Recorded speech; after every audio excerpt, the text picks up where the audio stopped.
up there. If you would move up to that end, click on that, you'll see something that says rename. If you would click on that option, you'll see a bar that'll appear in front of you. Go ahead on that bar, type your name in there and click OK, and then we'll have your name. Since we have so many people involved in this teleconference, we had to open it up. Unfortunately, it doesn't give us each individual's name. It only gives us Lauren's name at ISU. So if you go through that, we'll know who you are. So click in the upper right-hand corner. You'll see 3 dots appear. Click on those 3 dots. You'll have an option called rename. Please use that rename function and type your name in, and then click OK, and your name will appear on your screen.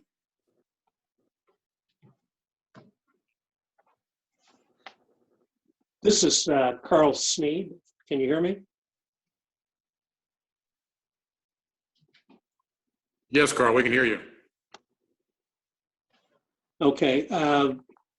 I don't have that functionality in my 3 dots. So okay. I'll just, this is Carl. Okay, we'll go ahead and we'll just have you identify yourself that way. Well, Lauren, I think we're about ready to get started here.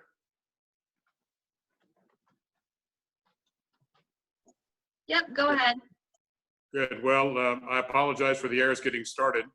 Whenever you plan this stuff and you have everything ready to go, absolutely something has to happen to you. So just as I was getting ready to get started, my computer decided it was time to stop working. So I'm working now on my iPad. So so we're just going to go follow up and go from there. So welcome to the Illinois State University Alumni Association virtual chat with head coach Brock Spack on the 2020 Redbirds football season. I'm Atlanta Alumni Network leader Alan Janssen, class of 75, and I'm going to be moderating virtual chat with Spack. I'm pleased to announce that we're going to have over 200 people. You're coming to the back door so I can open it. I'll plan on coming to the back door. I'll call you when I get in there. Good. If you would mute your mics, please. I can knock on the window. Okay. Worst case scenario. All right, I'm grabbing a sandwich and putting pups in the cage, and on my way. Okay. Okay. Okay, if you would please, mute your microphones, please. Thank you. And I will be moderating this chat with Coach Spack, and I'm pleased to announce that we're going to have over 200 people pre-registered for this conference. So it's a rather large group. We're going to have to make a few changes to accommodate that. First off, if you have questions, if you would, please use the chat function that you'll see. It'll be popped up on your lower bar on your screen where you can ask questions, and we'll try and answer those questions. You know, Coach, getting started with this, last year was really an exceptional year for ISU football. I mean, you made it all the way to the FCS championship quarterfinals, only to be beaten by that North Dakota State team, who was the national champion. And also 2 of your team players. I mean, James Robinson and Luther Kirk both are going to the NFL this year, and that's really outstanding. I think, you know, it's been a great performance for last year. I think looking forward to this.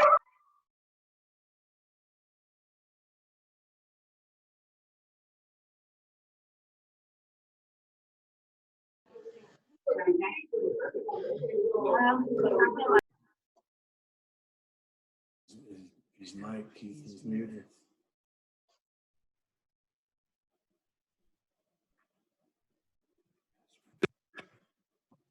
As summer's starting to roll around, you know, we're all kind of anxiously waiting to see what the college football season is going to look like. You know, the recent decision by the NFL to start the pro season has really kind of added to this debate. Now, June 1 has been cited by some people in college football as a date that the football decision needs to occur to get the ball rolling, if you'll pardon the pun, for this year's season, although there's really a lot of debate and uncertainty about that. Now, coaches and athletic directors in the NCAA are reportedly considering a number of options for amid the coronavirus pandemic. Some of these options are breaking the season up into spring and fall semesters, holding the games with no fans, which we don't really like, having a shortened season, considering a later start, and considering even canceling the season. Coach Speck, I guess to get started, the really big question on everybody's mind this year is, what do you think? Will there be a Redbirds football season this year? And do you think, what do you think that season's going to look like? Oh, we're planning on it. I know that's the I guess $1 million question right now. What it's going to look like? I don't think it's. I think it's going to be different than in different parts of the country. Be honest with you, I don't think it'll be a one size fits all type of scenario. It looks like there's going to be, some schools might not be able to play, and some I think most will be able to play. I hope. I was hoping for a June 1st, some type of start date of June 1st. I don't think that is going to happen. I think they'll make some type of decision by the middle of the month, maybe of June, where they'll be, mid June, where they'll make a decision on when we're going to play. I think all the coaches agree. It seems to agree that we need 6 weeks to prepare. I know there are models out there with 8, 6, and 4 weeks for preparation, but I think the common model is a 6-week preparation time for the season, which is about 60 days. That would put us about July 23rd for our players to come back and be in training camp. It would be different. I would assume it would be different. We expect it would be different from a normal training camp in that you probably wouldn't go right into football right away, and that you'd ease into things with condition, obviously testing. You probably have to test I imagine you have to test your players, and then get into the conditioning phase of it and see where they're at from a conditioning phase, and then ease into football maybe like the NFL does with no pads for a while, and then add a helmet, add shoulder pads and helmet, and add full pads as we go through the process. What we can't do is rush our players back quickly, because then you expose them to injury and overuse injuries. So we have to be careful and understand they're human beings, and even though they're young and in great condition, you can wear them down and get them hurt. So we got to be careful how we have to monitor that. There'll be time constraints on probably how much you can meet, how much you can lift, how much you can run, how much you can practice. But nothing's really been etched in stone right now. But I would look, me personally, I'm planning on the 23rd of July is where my plans are for a 6-week lead up to the season for an on-time start. Now, if something comes back, that's the first scenario is an on-time start. And now the next scenario would be a delayed start. So then that would change everything, obviously, when we probably start. A delayed start with probably a modified schedule. Then there's I've heard talk about playing this you talked about 2 semesters. I heard maybe a spring football season where we would have fall practice. Fall would be spring practice, and then we have a spring practice. Our spring season, I don't know when they'll start, probably March, April, May. Now, I think that's probably the least of the options when it comes to playing. Because the fourth option we really don't want to talk about, right? That's no football. And so I really don't see that happening. I just can't believe that would happen because of the ramifications of that and what would happen to athletic departments across the country. And maybe not even so much where we're at. I have a lot of friends, as most people know, my pedigree's in the Big Ten, and they're so leveraged financially right now. Their books are balanced. Very, very balanced, or they got money spent that they don't have. And if we don't play football, that's going to be a real problem. And I think the presidents are going to look at, if we play in empty stadiums or even half empty stadiums, it's going to be very interesting. So, and the revenue will be way down from that. So the TV part of it will be probably pretty good, but I really don't know that those are basically some of the things I've heard from a lot of different people that are being debated around. I think we're all, I know here at Illinois State, our president's done a great job. Larry Lyons has done a great job of, hey, we're opening our doors and we're going to school in September or in August. and we're going to have kids on campus, and we're going to play football. So that's how we're approaching it. And we think we're going to, and I would think that we would have a start date around the 23rd of July. Now, as soon as I don't know if everybody's on here lives in Illinois. I'm sure a lot of you do, but we're in a 5-phase system. We're in a regional system, and we're, what our administration does, what our university does, and what our administration does in football or athletics, we have to follow those guidelines. And we're hopeful by the end of this phase or end of this lockdown, which will be the 29th, that we'll be able to move on to phase 3. Because, to be honest with you, I looked at our numbers here in McLean County. We could be in phase 3 already, and maybe even on to phase 4 pretty soon. But the governor's not going to let anybody go to phase 3, obviously, till 29th. So if he does and opens it up to phase 3, that would allow us probably to open our weight room up with restrictions. And then you'd probably see some of our players start trickling back, especially kids that live in apartments, start trickling back and start lifting weights and training with it. That's the hard part right now, is finding weight rooms that are open. A lot of guys are lifting in their garages, in their basements, or have friends that have a weight room in their home, and that's what they're doing, or they're modifying it some way somehow. The conditioning part, running and all that, you can do that on your own. But I know a lot of our guys are throwing the ball to each other. I mean, it's hard to stop people from doing what they want to do. And our guys are training, and for this to happen to this particular team, we couldn't be in a better scenario because of the kind of guys we have. Can't really comment too much about it, but the grades came out today, and we blew it away in football.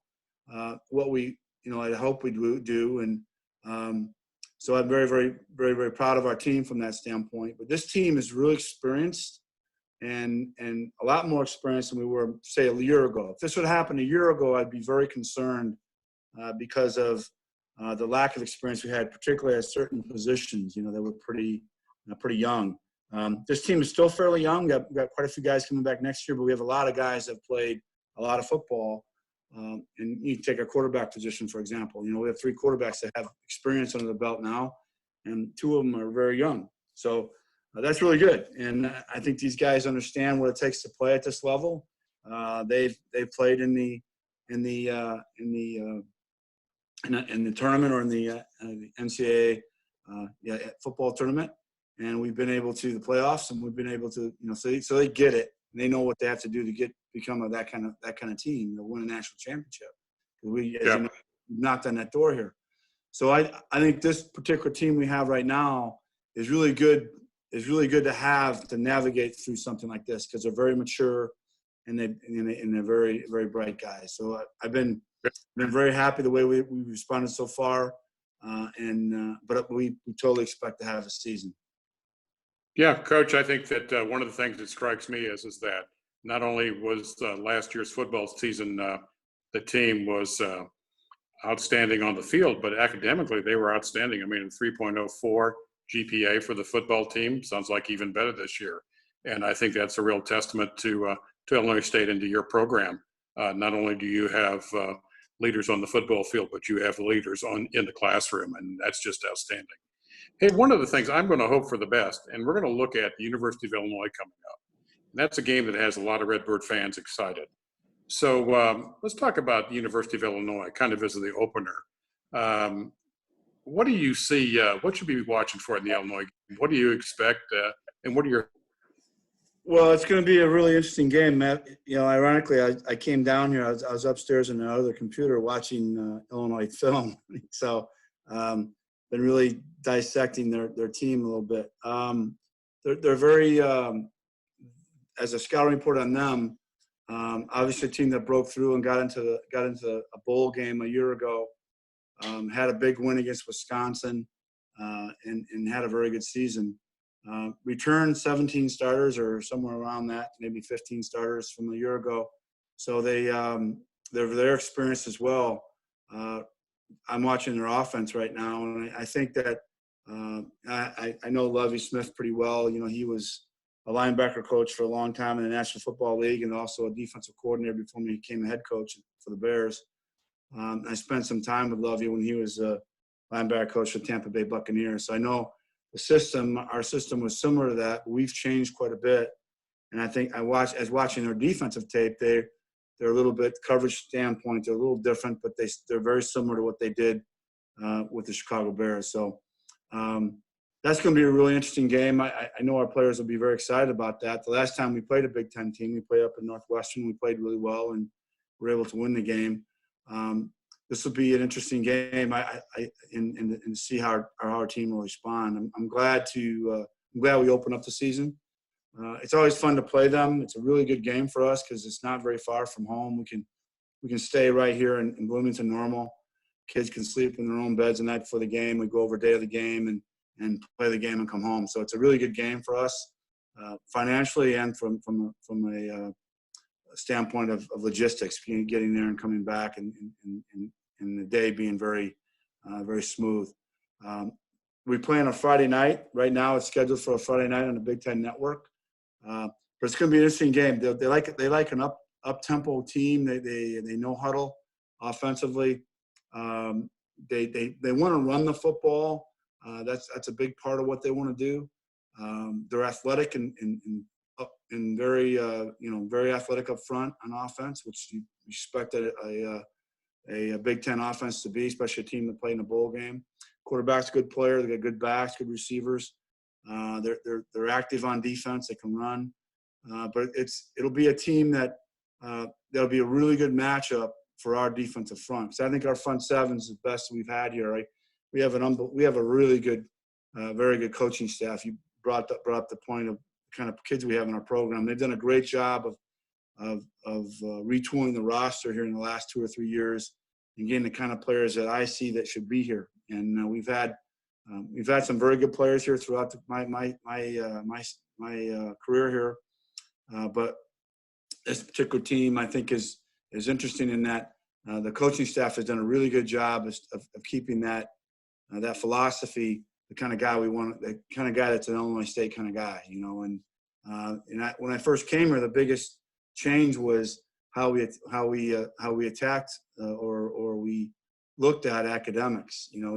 I don't think a coach can change the culture of the university to try to get his players in or his type of guys. You're gonna have to recruit to the culture of the university, period, and the blueprint. So we've kind of stuck to the blueprint of ISU, and we pay close attention to the kind of kids we have on our campus, and that's the kind of kids we recruit. Good students that are highly motivated, that are high achievers and are talented kids. So that's really worked out well for us, and I think we're on the right spot. It's a good team to take into this game. I think it's going to be I love Big Ten football. Of course, that's where I played and coached, and I really enjoy the Big Ten games. So I think we'll fare well. We have to be smart with the football. We can't turn it over. Offensively, we got hit pretty hard with some injuries at the receiver. Well, all through our offense, but particularly receivers. Lost 4 of our top 5 receivers last year, and having those guys back and all the quarterbacks back, that's going to really help our explosiveness and hopefully be able to score from anywhere on the field. So I think that'll be good. But I think this will be a fun game. I don't think the matchup will be their offensive line against our defensive line. I think that'll be, and I think our defensive line coach is really, really good. I had 3 guys at Purdue are now in the National Football League as D-line coaches, and another one's at University of Texas. So I had really, really good defensive line coaches. But this guy we have here, Brian Hendricks, is as good as I've ever been around. He's really good, and he has done an amazing job with a bunch of young guys. Now they're older, and we got a little more depth, and that's going to be a real interesting matchup. We had 52 sacks a year ago. Now that wasn't from all our front guys. Our linebackers and DBs were a part of that too. So because Travis Niecamp's done a great job of developing a pressure type defense that has the illusion of pressure, but we have safe coverages behind it, and we've been able to bring or blitz different guys from different angles, and makes it really hard on the offense. So we have a lot of guys that get sacks, but our front gets a lot of pressure on the quarterback, and it's been because of Hendricks, and he's done a great job. Thanks, Coach. Alan's having some internet trouble, so I'm going to ask the next question. But can you talk about your recruiting process and what you've been doing during the off season? Yeah, well, we had a great start to it. We were fortunate. We didn't have a really big class this last class, so it allowed us to, in January to go out and look at a lot of young players, juniors and sophomores. So we had a really good head start. And when the pandemic hit, we had a really good base of guys that we were going to come and watch us in spring practice. That all got canceled, and it's hard. They can't come to campus. Obviously, we're in a dead period now. So a dead period is getting extended through June now. So that means they can't come on campus, and we can't see them here or anywhere for that matter. So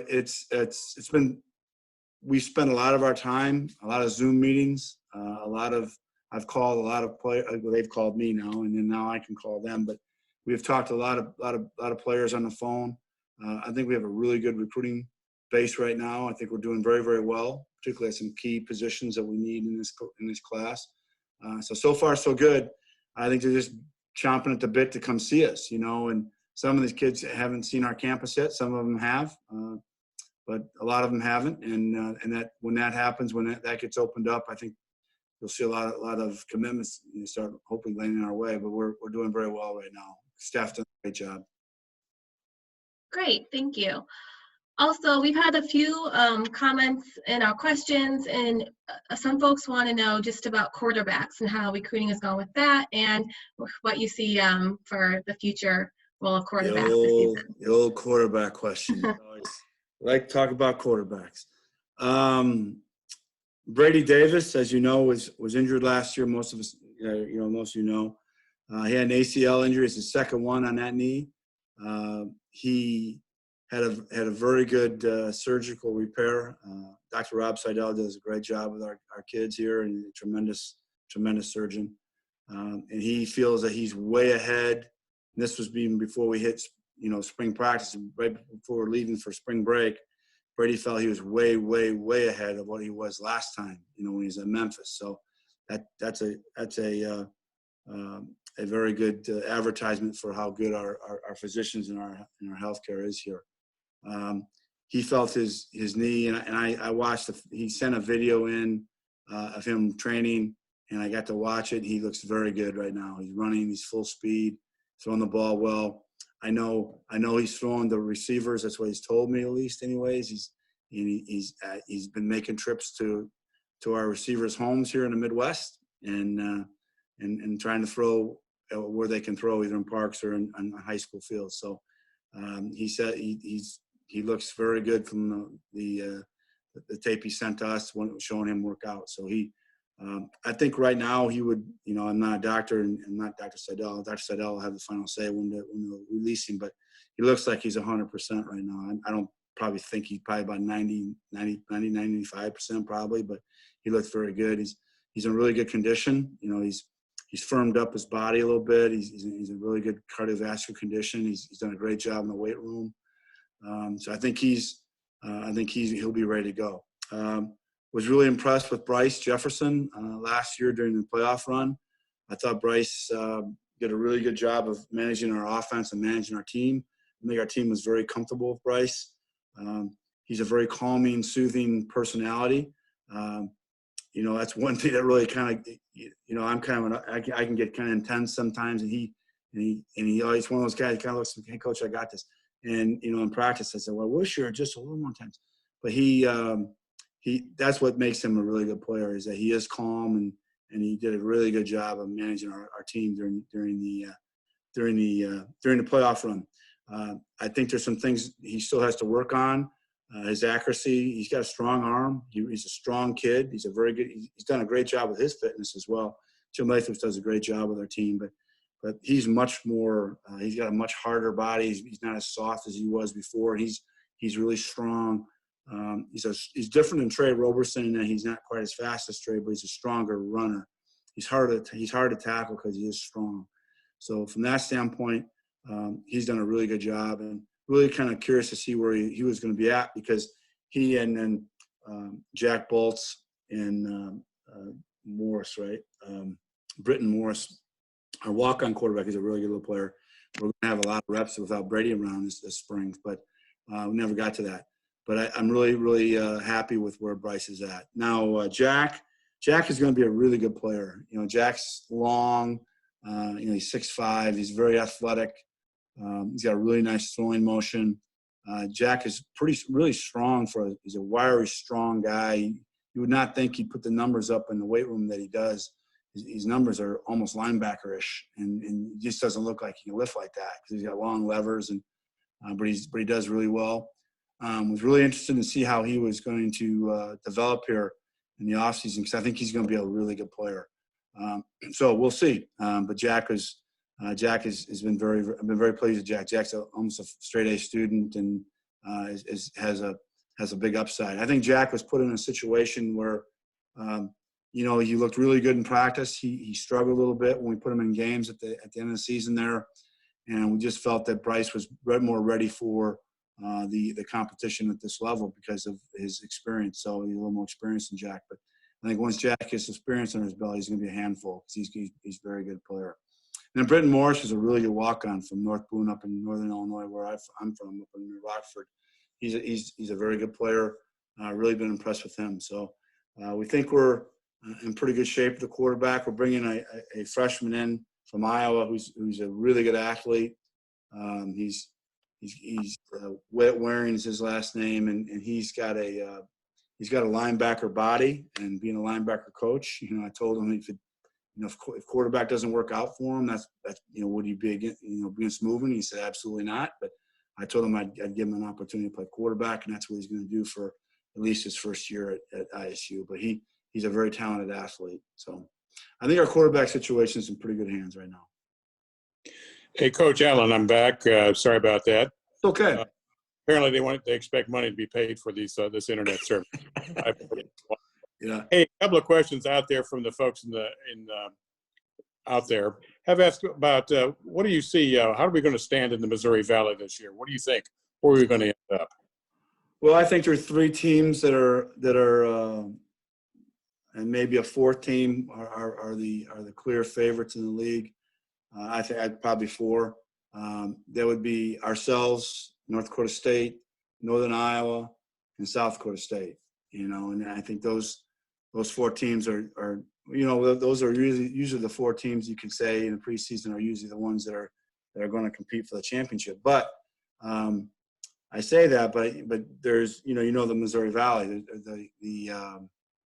It's a very I've never been in a league like this where from top to bottom every Saturday you have to be ready to play because you could get beat, and we were great examples of that. We almost got beat by a team was one of the from the statistics standpoint, with the bottom end of our league at the last game of the season. We had to fight our brains out on the goal line to keep them out of the end zone to win the game. So that's the Missouri Valley. You have to be ready to play every week. But I would say those four teams those three teams along with us would be the odds-on favorite. But there's always a surprise there. I know South Dakota's got a good young team. I think that Indiana State will be better than they were a year ago. I think they'll bounce back. We don't know about Youngstown but we think they'll be very good. Youngstown's a very good traditional team, and of course our in-state rivals. I think Southern Illinois is better than they've been, and I think they really had a run at the end of the season, and they looked really good. So they have a good team coming back. I think that's a team in our state that we would have to really keep our eyes on because I think they're going to be a pretty good football team. And then Western's always, they've had a very good tradition there. So and there's a new coach at Missouri State. So I just think we'll have to keep. And we have a new member. North Dakota's coming out of the league, and they're a playoff team a year ago as well. So, but I think those four teams would, sitting here today, that'd be the four teams I would say would be odds-on favorite to win the league. And until someone knocks North Dakota State off that pedestal, you'd have to say they're the odds-on favorite. Okay, Coach, we got a number of questions out there from folks. They wanted to know any idea in testing the kids, the team, those kinds of things. Have those details been worked out? I know you work a lot with student health, and I know that there are some guidelines coming out from the CDC on this. Any idea on that? Part of your question? I'm sorry. Well, the question was a lot of questions out there are, in terms of protecting the football team. Sure. Any testing, anything like that, or is this to be determined? Yeah, I've talked to we've had preliminary discussions with our training staff and where we're at. I guess we have to figure out what the testing, how the protocol is and how that's going to be done. To answer that, I can't really answer that question yet.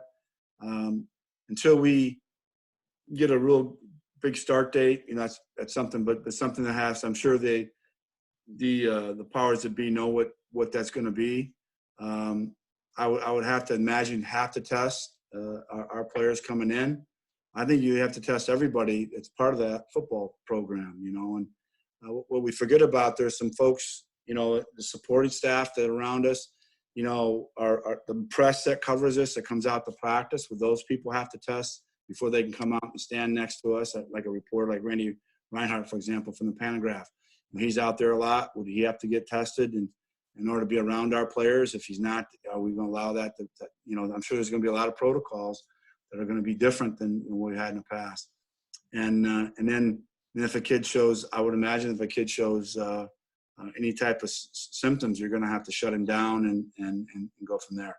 I think the antibodies test will be big to see who's had it and see how many people have had it, coming in. But I think testing is I think it's imperative, and I don't think you'll play unless you have testing in place. There's no way, And now the question is, what do you do on game day, before you play a game? And I've seen a scenario where you'd have to test your whole team that's on the sideline, your roster that's going to play the game, either the night before or the morning of. I imagine it'd be the morning of because it's that day. I'm sure if you had someone on your team that was negative, could be positive. I don't know if it could happen overnight or whatever, but I think maybe the morning of you'd want to test your team or the night before.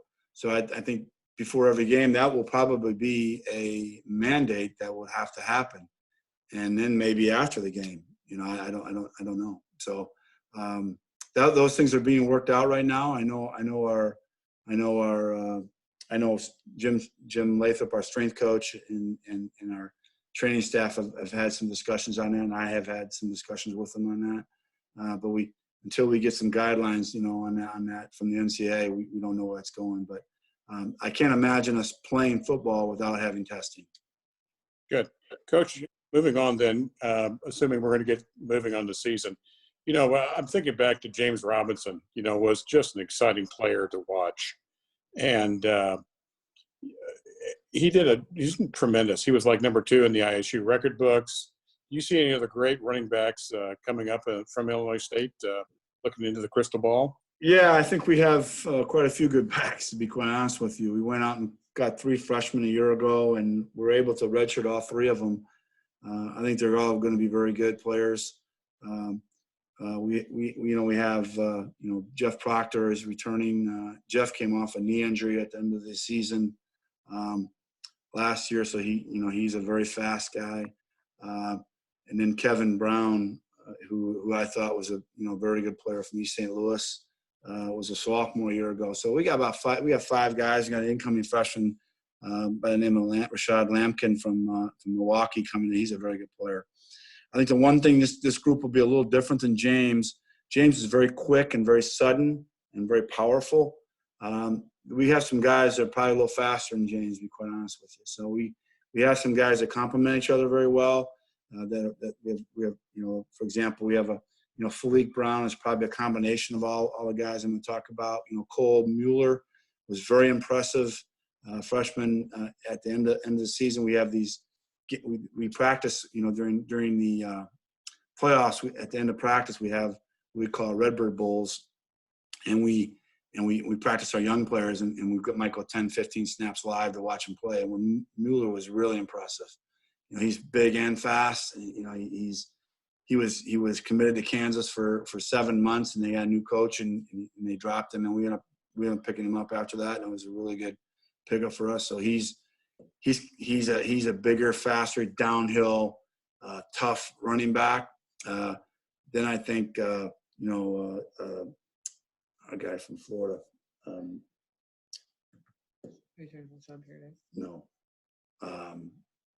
White. Nigel White. I recruited Nigel White. So Nigel is very he's a different style of back. He's a slasher. He and Kevin Brown are similar. They're quick. They're sudden. They catch the ball in space. They're scat back type guys. Are quick and they're able to. They're not real big, powerful guys, but they're pretty strong for their size. But they're not big backs. But they kind of complement. Then Fleek Brown, in my opinion, is kind of a combination of all that. He's got good size, good speed, quickness. He can do. I think he can catch the football well. He does a lot of good things. So we're very excited about our backs. Obviously, it's hard to replace a guy like James. So I think you're gonna see our backfield be a kind of a back by committee.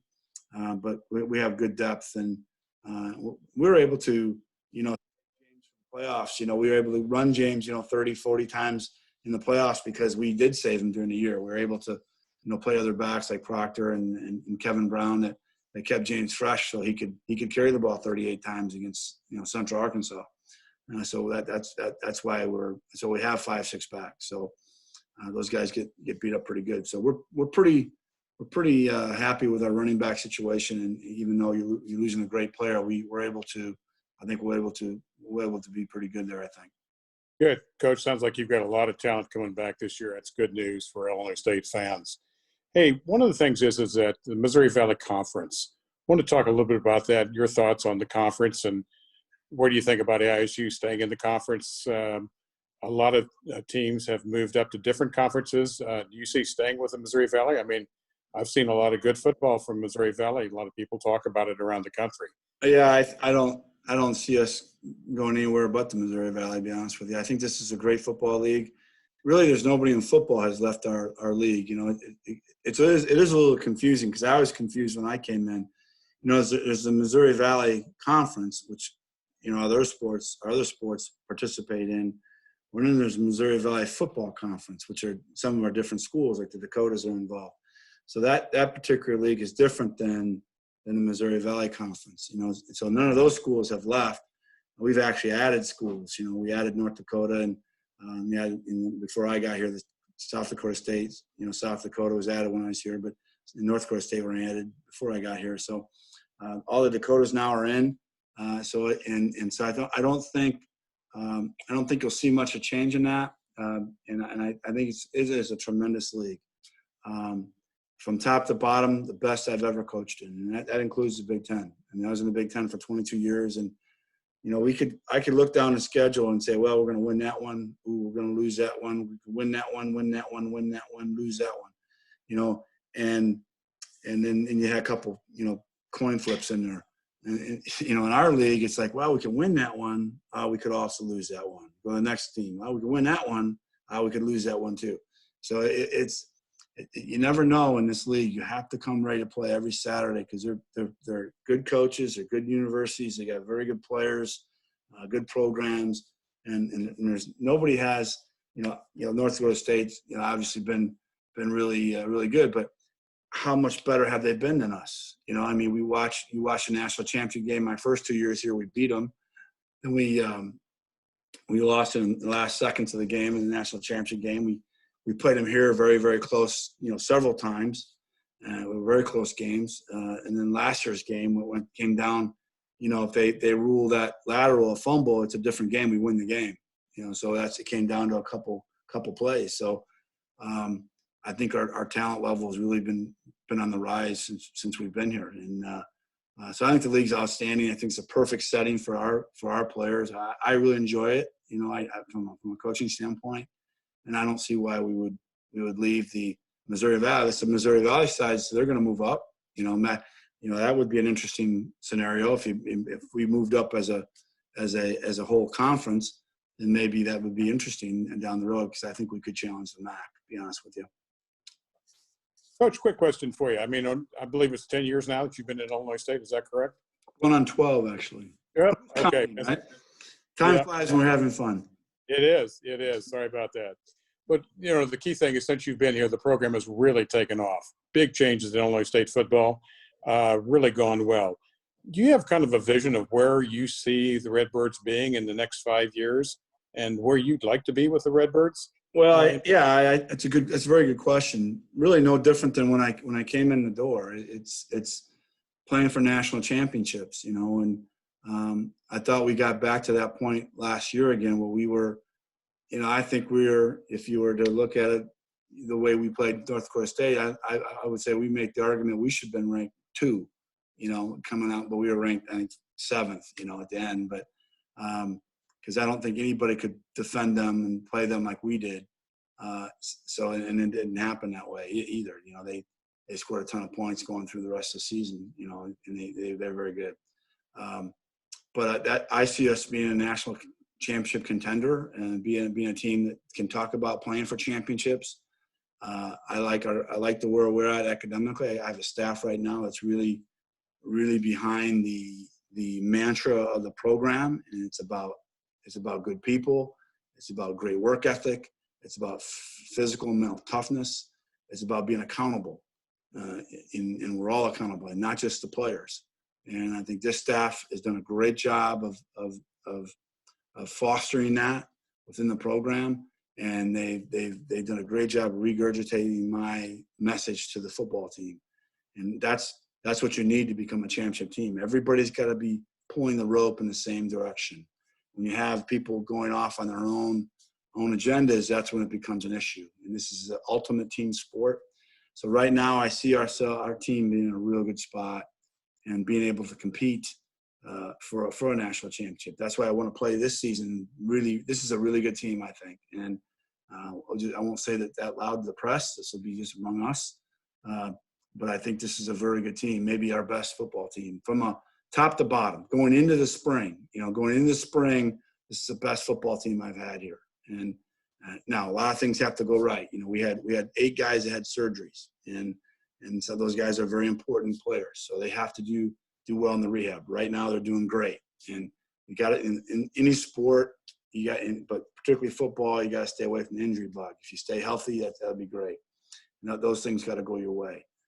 So if we can get that going our way and stays our way and we stay relatively healthy, this team has a chance to make a run. I really do. But we have a tough schedule in front of us. You know, it starts with Illinois, and you know it ends with Dixie State, who's making the transition to Division I football, and they got a lot of good athletes. So we have and everybody in between is going to be a handful. So we have to be ready for challenge. This team is built for that, though. You know, I tell them our team was built to beat North Dakota State, and that's how this team is built. We're big up front. We're long. We're athletic. Other spots we can run, but we have to be built to beat North Dakota State because that's who the competition is, you know, right now, and we're built to do that. And so we have to go up there and win the game this year. It's that simple. And we might play twice. Who knows? Like we did last year. Good. But I think we're in a good spot, and we plan on being in the national championship. Good. Coach, one final question here we've got. As an alumni association, I mean, I'm down south, I'm in Atlanta. I see a lot of alumni associations, a lot of activities. By the way, good for you guys down in Georgia. We're all pulling for you that you do well. Okay. We'll see what happens. Yeah. Anyway, question for you. What do you see as the Alumni Association? What can we do to support you? What can we continue to help you build this team? I mean, you've done a tremendous job. What can we do to help you in the future? Well, resources, and particularly the situation we find ourselves right now is going to be, you know, finance. You know, we've been pretty well funded here, but we're going to be, you know, we're all of us in college athletics. We're going to be under the gun from a resource standpoint.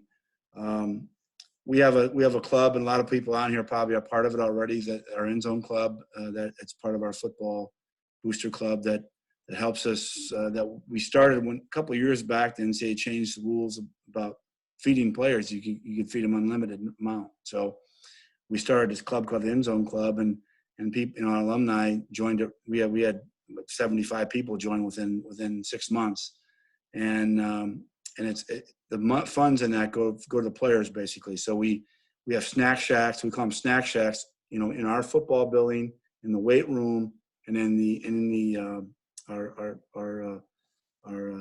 academic center. So, but our snack shack in the football building is pretty big, and so is the one in the weight room. So we help stock that with the End Zone Club money we get, and also it helps pay for whatever expenses come up in football that maybe we need, like, for example, rings. We went and got rings for our players when they won the Missouri Valley Championship. You know, that's about $25,000 bill. So that's pretty expensive. So, you know, we had Laurent Robinson came up with a big donation to the End Zone Club to help us with that. So that's places where we can help. And anytime you see a player out there you know about, just give us a ring. You know, we'd love to. You know, we're pretty good, I think, of finding guys, but you never know. And you know, you may know somebody that we might not know, and hey, just give our football office a call, and we'd love to hear about that. But just supporting this as much as you can from a financial standpoint, it would really be helpful. You know, before this pandemic hit, Larry was really working hard, and our staff is really doing a great job of raising money for the indoor practice facility. You know, now that's been put on, I'm sure going to be put on hold for a while, but that's something I think we need to have in the future. That even when I'm gone, that would be the most used building on our campus, and as an indoor practice league. And there's a lot of people in our leagues that are going to that. All the Dakotas have indoors. You know, Youngstown has an indoor. So those are things that, you know, just all fundraising stuff that I think that would help not just football, but our athletic department. But for football, the End Zone Club would be something. If you're not involved, if you can do it, you know, we'd love to have you be a part of it. It's fun. I try to send out a newsletter every week, give you a little scouting report on the game or on this game coming up, and I give you inside information about the program. So it's kind of a cool little deal we have going. So that'd be the best way. Great, Coach. Good. Thanks again for taking time. You know, and again, my apologies for the technical issues. It's so having all the people on here. It's amazing that you're able to pull it off. It's been awesome. That's all the questions we have. No other questions, eh? Yeah, well, we got a couple of questions coming up. We'll try and get some answers, get them back out to the alumni, but we're getting pretty close to wrapping this up. And Coach, I want to thank you again for taking time for your busy and challenging schedule. I know you were busy watching Illinois film. You mentioned we're all encouraged by that. And to give us kind of a quick update in terms of what's going to happen in the 2020 football season. And I know I speak for all alumni here when I say best of luck, and let's continue the tradition. I mean, tremendous things have happened with Illinois State football. It's really grown. Winning never gets old, does it? It never does, and it's never easy. And you know, just like it is on the field in terms of a win, you know, there's lots of people behind the scene, and there's a lot of planning and a lot of effort that goes into that. And, you know, as part of this webcast today, I wanted to recognize a couple of folks. First off, Lauren Hardy, who jumped in and took over and worked well filling in for me when we were cut off. Lauren's the Associate Director for Alumni Engagement, and wanted to thank her and also the ISU alumni staff, and also your Director of Football Operations, Elisa Mays. They all work behind the scenes to make this a big success. And Lauren will be sending out an email to all the alumni tomorrow, kind of wrapping this up. But Coach, thanks for your time, and we look forward and have our fingers crossed for a very exciting football season with the Redbirds. And I know not only can I be there in person, but we watch you every weekend on ESPN3. So you've got quite a national audience out there watching you. So, awesome. Thanks for having me on. I appreciate talking about my favorite subject. Yeah, well, we kind of figured you'd enjoy it. All right. It was awesome. Thank you very much. And thanks to all the alumni who joined us. And we'll look forward to an exciting season of Redbird football. Keeping our fingers crossed. Take care. Can't wait. All righty. Bye-bye. Go Birds. Go Birds.